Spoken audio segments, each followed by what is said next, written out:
Hi, this is Randy Finney with Right Side of the Chart, and today is Thursday, June 12th, 2025. It's 4:36 p.m. Eastern Time. This is video number two, part two. The previous video, as I was recording it, I had an important phone call come through. Meant to hit the pause button on the video recording software and accidentally hit the stop button. There's no one doing that, so that I just figured I'd process the video, break it in two parts, probably just as well anyways. All right, so where I left off, I believe, was on talking about the spiders, S&P World X US, not including the US. I use that analogy. I think that's what's going on from the psychology point of the masses, is that, they went from thinking the world was going to come to an end, we're going to have a global recession, Trump's crazy, he's off his rocker, to, oh my God, wow, ooh, he's backed off. But again, there's farthest thing in the world from any net positives. Only, no offense, but I think only a fool would think that they were going to continue to keep the tariffs at the rate they were. It's, again, now we all know that's Trump's, and a lot of people knew this, is his escalate to de-escalate strategy. He's also been called out, and there's the whole taco trade. Trump always chickens out. And so we'll see. Anyways, this is far from over. He's not just going to forget about tariffs. We have started a tariff war. We now know China has learned they had an ace in their pocket or up the sleeve, and that's rare earths. We'll see where that goes. They've agreed to just do a 6 month, but China, their words about as good as as far as you can throw it and throw them. And so there's that. So that's going to continue for the foreseeable future. And I'm hard pressed to find any way to put a positive spin on a trade war. Myself and others. Again, this comes from my background in economics, finance, global financial markets. If anyone can tell me how net this is a positive to either the U.S. or any of our major trading partners, please post it out there. So again, no, but that's it. The markets, we know that they can be very irrational at times. Many points in time, including the dot-com bubble, have proved that, and many books written about it, the human psychology. So either way, let's just talk. And I have another list. What I'll do is, since I truncated this video, I'm not going to go through them all. I have a list of goodness. It's over 30 ETFs that track various world stock markets. So I'm just going to rifle through them very fast. This is SPY. I've shared this chart. It's annotated it's got a lot of markups, but there was the major divergent high, the primary trend line break, and then this is what I'm viewing as a kickback rally. Again, whether it makes a marginal new high or not, it's so small, it doesn't matter in the bigger picture. Anything much more than that, I'm just wrong on where we're going. So any equal marginal new high anytime soon will be a divergent high. Sometimes you come up, it looks like you're going to break to new highs because everyone thinks you do, and that doesn't happen based on the charts. Like I said, I think we just need that nudge. And as I showed you in the previous video, SPY just has to crack this trend line, and it will join QQQ, which is already broken down. And then the selling will most likely begin. So we need to see that happen. So that's the first one in my list. I have them, by the way, sorted by country size. So as I'm going through this list, I'm not going to do all 30 something because then I'm getting off on a sidetrack tangent here. I wanted to cover my indices and sector watch list, which I was on. I got up to the world indexes, but I'm just kind of showing you big picture so you can get an idea of what's driving everything, what's making, why the world, everything but the US is doing so strong. I'm just putting lines here. We almost divergence here. If I go to the weekly and come way out, we will have divergence. But this is Canada. Canada. I don't know what's going on there. Maybe whatever it is, there must be a reason. But Canada's broken out to new highs, way past the U.S. right now. This has just been a rocket ship off there, and again, getting very, very, very overbought. Even for a bull market, overbought. In a bear market, usually kiss that 70 level, and that's it. In a bull market, that is an extreme overbought situation. The RR in Canada looks about as horrible as I've seen to initiate a long right here, despite the resiliency of this trend. This is an overheated hot trade. There's going to be some hot air come back out of it once that momentum turns. It's like a game of musical chairs. The music's been playing. Once the music stops, that game is there's enough chairs for everybody but one person. One chair less than the amount of people there. And that's so you'll see a pretty crowded rush to the exits as people go to, and institutions go to book profit. But I'm just going to rifle through these so you can see who's leading the way. And again, I have these sorted by country size. The U.S. for, I'm sorry, not all. China's bigger as a market. I have it down lower. Maybe I take that back. I had North America. I might have grouped them by the G7 or whatever it was. Here's Germany. Either way, you can see again big negative divergence right there. New all-time highs, multi-year highs.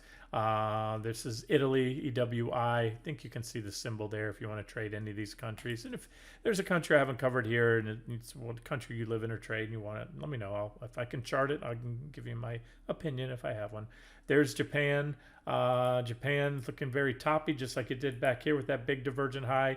It is a marginal or equal high, big negative divergence, again, just like it had there that preceded that big drop, which ended with a divergent low that preceded this big rally. And that's it. We come full circle. When you go long term on a lot of these charts, that's what you really need to do. That's what I do. And this is big picture to me. This is just a setting up for a much, much bigger top. That's why I still maintain those more aggressive downside targets. You just got to give it time when you're trading weekly charts and monthly charts. But that signals a major trend change coming into Japan. And again, let's not get tied up in the nitty gritty on these. There's France, marginal new, ever so slight, and still divergent high right there in Japan. I'm sorry, what I say Japan? We just covered Japan before this one. This is France, EWQ. And there's your big divergence, building, building, building. And sometimes it builds. I talk about it. You get these little corrections. Looks like it's never going to go down. And it's that final, after the divergence is built enough for whatever reason, that's the technical catalyst that is the fuel for the trend change and the drop. And then it ends often, not always, but quite often with a divergent low, which is bullish. And you get that. And you get that. And then when this trend line goes, that will be a longer term sell signal. So France, EWQ, the UK is EWU, big megaphone pattern too right here on this one. You can see right there, ascending broadening wedge pattern, big divergent high, all-time highs, multi-year highs. EWA, Australia, coming up to the highs, just major, major resistance. This is where for the last, since beginning of 2021, this is where EWA gets, and that's all it can get to, and they sell. Now, if there's something going on in the world and the financial markets, maybe these things are all going to break out. I view these, when I look at the long-term charts, based on the technicals. Again, not just my opinion that I wish I have ill will for the world or any country, including the U.S. If it looked to me like high-level consolidation with an upside breakout, likely with the spark the new trend, high double digit, 20, 30, 40%, I would let you know. To me, when I look at these charts, it looks like this is more of a topping pattern and is more likely to break to the downside and than to the upside. And again, I'm talking that nothing more than, whipsaws aside. Whipsaws are actually the most bullish or bearish of all, meaning if you pop it, and then you're going to have, and you will have divergence. If it pops soon, negative divergence will extend. Then you fail back and you wait. You don't short the breakout. You short the failure back down into the range, because from my experience, only thing more bearish than a rejection at the top of the range at that resistance around 27 is a failed breakout, a breakout that then falls back in there.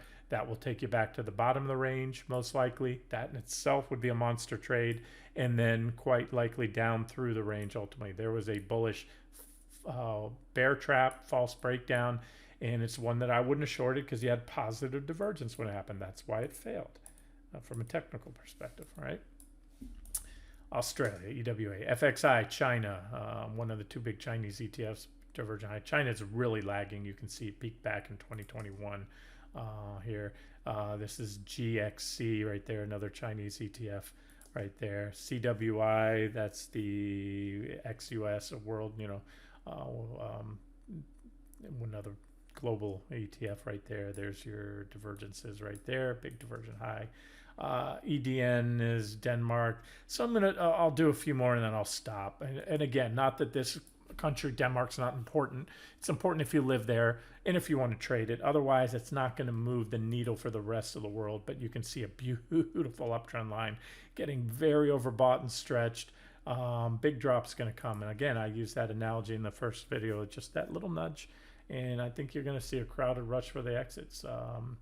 There's a lot of bullishness. I can't even, it's hard. I turn the TV on only to hear the economic reports as they're released and any commentary after that. And then if I don't turn off quick enough, they march out the bull brigade, the cheerleading squad. And my God, if they're not bullish in rhetoric right now. And my put to call ratio indicators are very bullish. That's those are the ones I use and put the most stock in. There's Belgium right there, EWK. Big wedge right there, negative divergence, just like you had divergence here at this high, and just like you had divergence at that high right there. And you got that after those two highs. I see no reason this one won't be the same. EWD, Sweden, divergent high, just like this last divergent high here, divergent high, drop, divergent high, drop, right? Divergent high, drop, divergent low right here, rally. EWN, Netherlands. All right, we can stop here. Austria, not Australia, Austria. EWS, Singapore. Same story across the board. Anything that's broken out to new highs or is close to it has big divergence, and in my opinion, has an 80% chance or greater of being on the verge of a major trend change. All right, let's get to the rest of the stuff on my indices and sector list. XME is the S&P Metals and Mining ETF. Walking up a steep uptrend line. PPO poised to make a bearish crossover. This is a great trend indicator, as I've talked about. Look for these high-level PPO crossovers. Looked like you were going to get one there, but it didn't cross. So, just like trend line breaks, you might think it's imminent, and it may appear to be, but until you get the sell signal, because again, if you're new to this site, I say this all the time, and it bears repeating because I talk all the time about divergences, overbought conditions. Neither of those, positive divergence or oversold conditions, typically precede rallies and trend changes after you've been falling, but they are not buy signals. They're conditions that then need that catalyst, which is a buy signal, breakout above a bullish chart pattern, a resistance level, etc. Likewise, negative divergences and overbought conditions are not sell signals. They are conditions. They are conditions that will usually and typically do precede tradable trend changes. That's what a large part of what my swing trading is based off of. And now you don't always have to have divergences. That's not the be all end all. I look for high level bearish PPO crossovers. So it looked like you were going to get one there. Came so close. You can see those lines kissed. I think you can see that in the video. But they didn't cross, and then they kissed again. They bounced. However, it's a pretty effective trend indicator on just about any security. And when you're in a trading range and volatility and things are choppy, kind of ignore it. You want clear trends. And then 1, 2, 3. I just circled 4. Okay, the last, other than that choppy period, these were the last high level bearish PPO. Oh, we had one right there, positive level. But so that one happened there, and you got that. That one happened right there, and you got that correction. That one happened right there. You got even a bigger correction. That one happened right there, and even a bigger drop, right? And why? Because the divergence was getting bigger each time. It's kind of like those little tremors you get before an earthquake, and the tremors keep getting stronger and stronger. You might have a big earthquake coming, and that's it. So finally, that divergence got bigger and bigger and bigger to this point, and then a much bigger drop, and it came with that crossover. So that's coming, and that'll coincide with a breakdown there shortly after, and that'll be a sell signal there for XME. Next up, XOP. That is the oil and gas exploration and production ETF. Again, this is just a potpourri mix of different sectors that I've tracked. And far from all inclusive, just comes some of the big ones there. We got a little downtrend line there, but I don't have much of an opinion on it, but it is diverging right now. And it's also a go nowhere sector. That's why you haven't seen many trade ideas from me lately. Over the years, I've shared dozens of trade ideas on XOP, but this is just a go nowhere sector. It's like gold, but on a much larger scale. XLP right there, no, not much of an opinion. Plus, that's consumer staples. I don't care to, certainly, I wouldn't buy it with your money right now. It's a dead money trade. nor do I care to short it. It's a defensive sector. You're going to make 10 times the money shorting tech when the AI bubble finally breaks, just semis or some of these hot sectors, and something like defensive sector that tends to hold up in a recession or a bear market. IYR REITs just kind of bouncing around, going nowhere. You can see my chart, and currently has some small negative divergences there at downtrend line resistance. Euro, US dollar, I expect a big reversal. I covered that in the last video. The dollar UUP is at major support. The euro is by far, without a close second, the biggest component of the dollar index. So it's basically the dollar upside down. So this is the euro US dollar pair. Major negative divergence right there. Bearish rising wedge pattern. So if and when we break this trend line, that's going to be a major sell signal. It means the euro will be falling, the dollar will be rising, which is net bearish for gold. So as I covered earlier with UUP. MUB, these are municipal bonds. This is a general national muni bond ETF. Kind of like the stock market in reverse, and it's the same thing. You guys know I've been talking to you every day about TYX, the 30-year yield, and TNX, the 10-year yield on the treasuries, which are poised. Again, they're within spitting distance of breaking out to not just multi-year, but even multi-decade highs, and that should put the brakes on the stock market. And you can see MUB, remember, these are the price of the munis, not the yield. So they've been locked in for years. This is 2022 right here, 2023, 4, 5, multi-year, because interest rates, as we know, are testing those multi-year highs.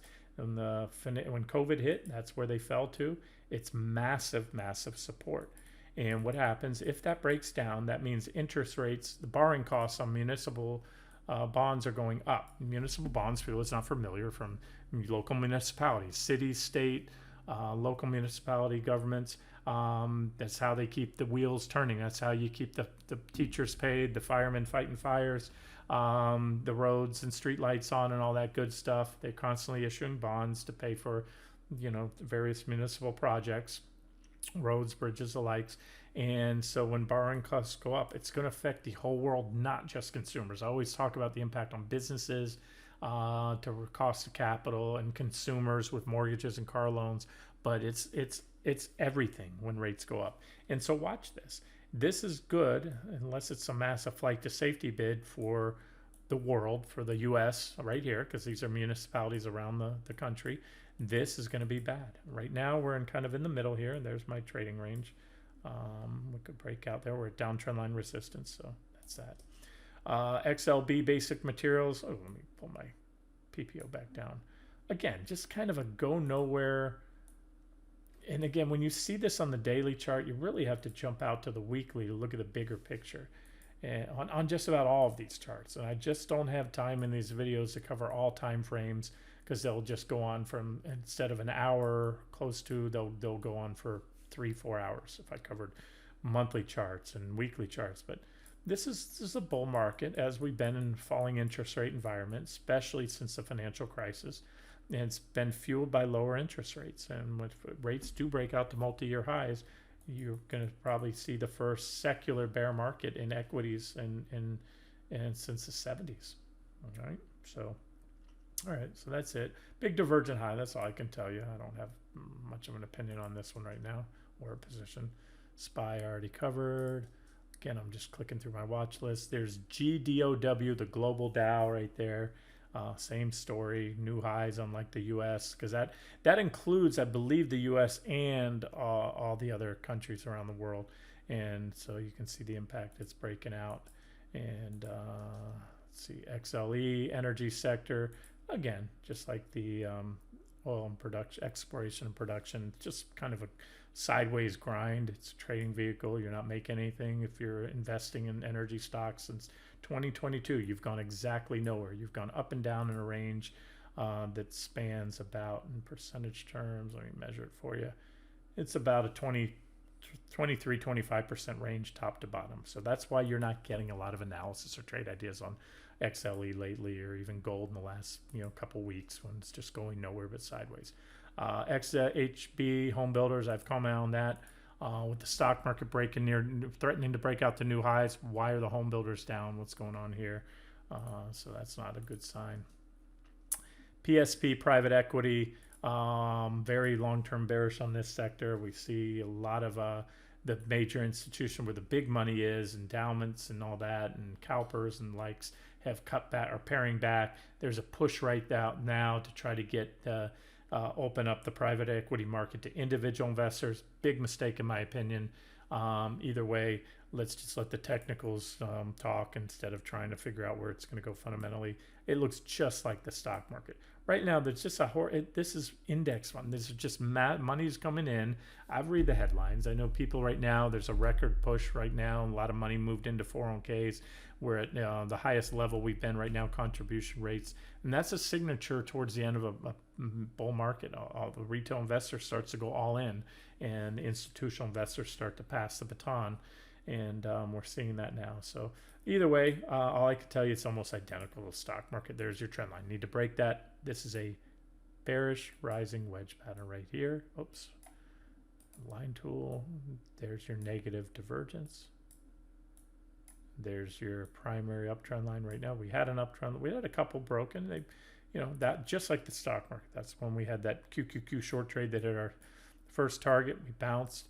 This is comparable because this is index. These guys are, a lot of these are in the S&P 500, so they're going to move in line with it. Silver, DH, it says divergent high unconfirmed. What I mean by that, in my book, it's not, not that I've written a book, I'm just saying metaphorically. In my book, you have to have a bearish PPO crossover that effectively puts in a lower high. So right now, this is what I call potential but unconfirmed negative divergence. Potential because these are momentum indicators, the PPO and the RSI.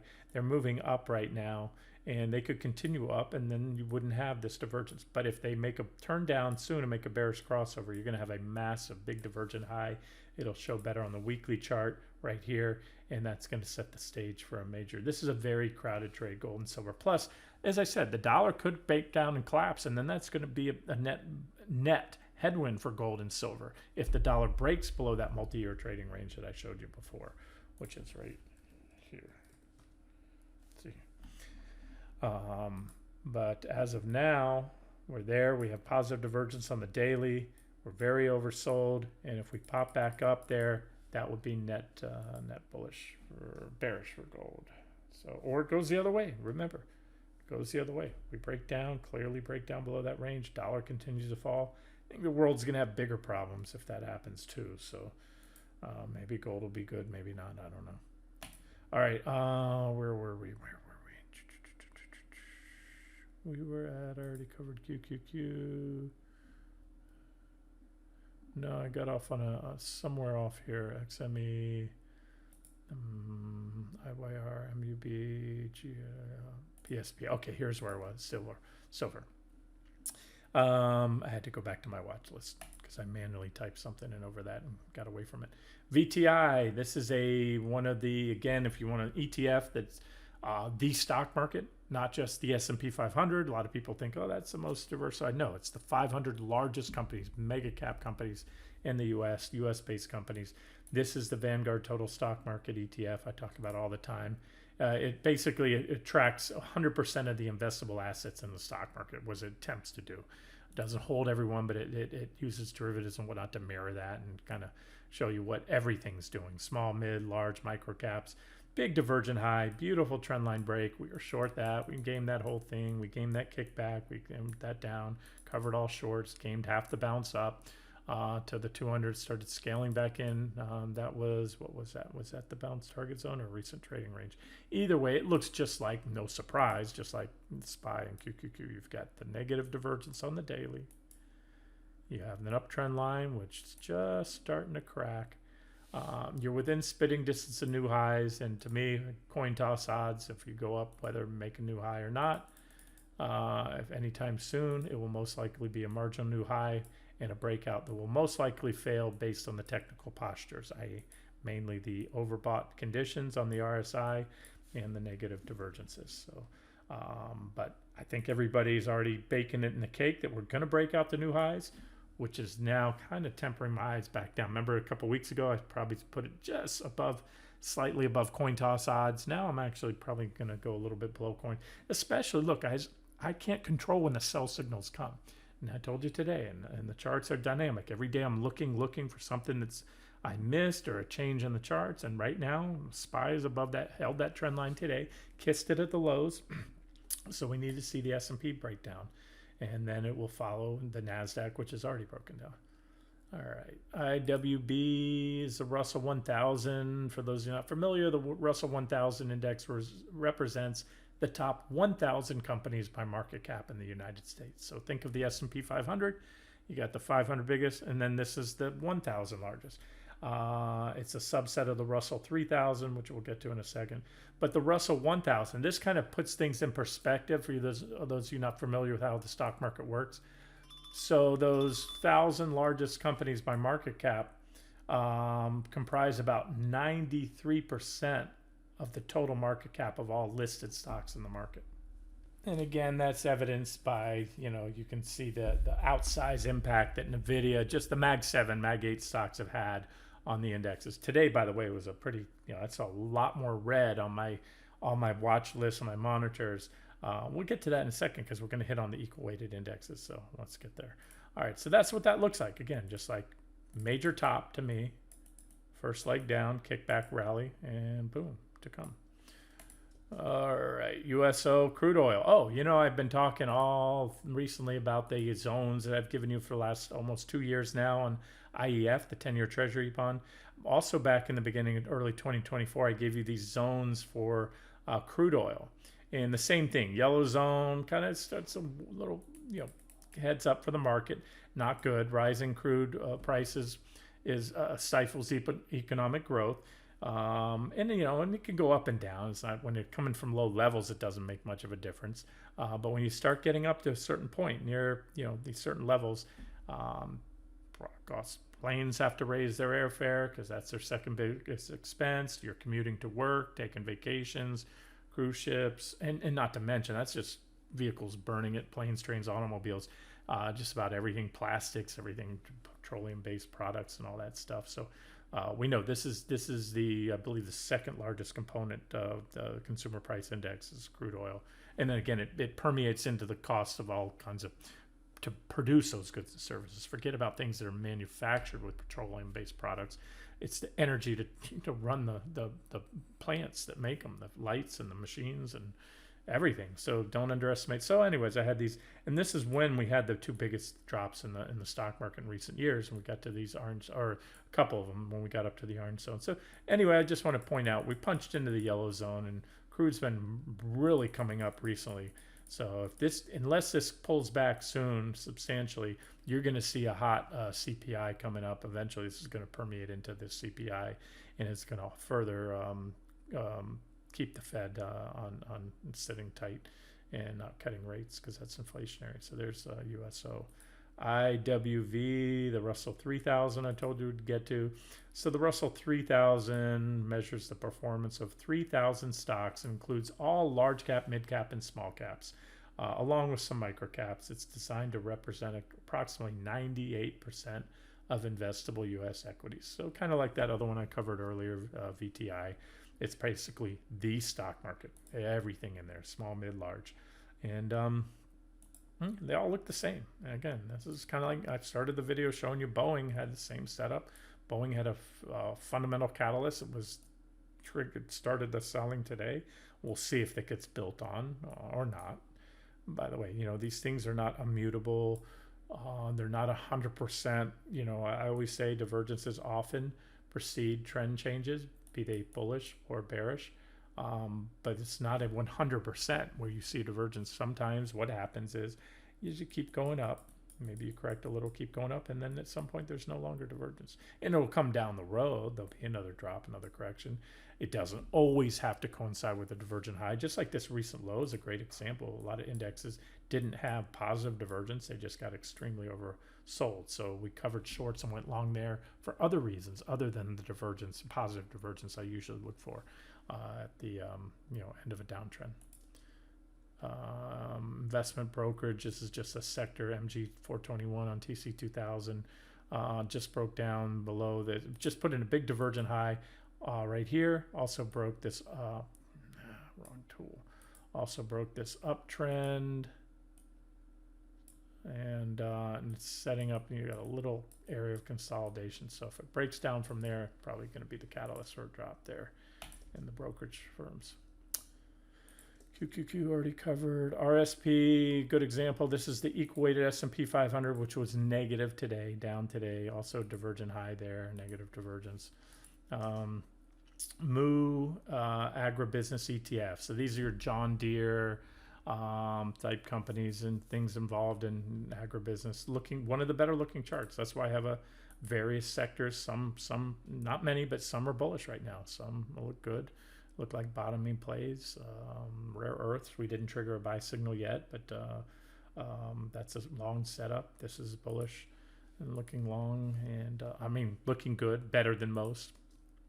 EEM, right there, emerging markets, big divergent high, also well off the previous highs right there. We're almost done. Wilshire 5000 index, again, very diversified index, covers just about everything. Just look at that VTI I gave you. I can move that trend line right there if I want. That's the equal weighted S&P 500 index. RSP was the ETF that covers this index, the equal weighted. KCE right there. Capital markets, probably draw a downtrend line like that. Not much of an opinion. Starting to look toppy. NASDAQ composite. Remember, I often cover the QQQ, which is the NASDAQ 100, which is the 100 largest companies in the NASDAQ.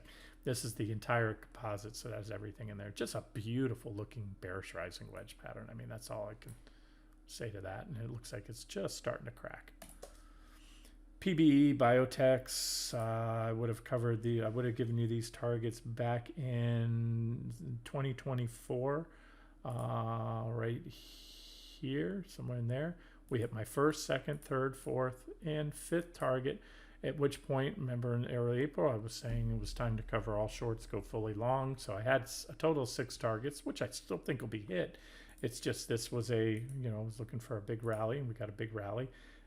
It's got a beautiful uptrend line and right back to resistance. Remember, these were levels set well in advance when we were topping, and everyone wanted to buy the biotechs like they want to buy tech right now.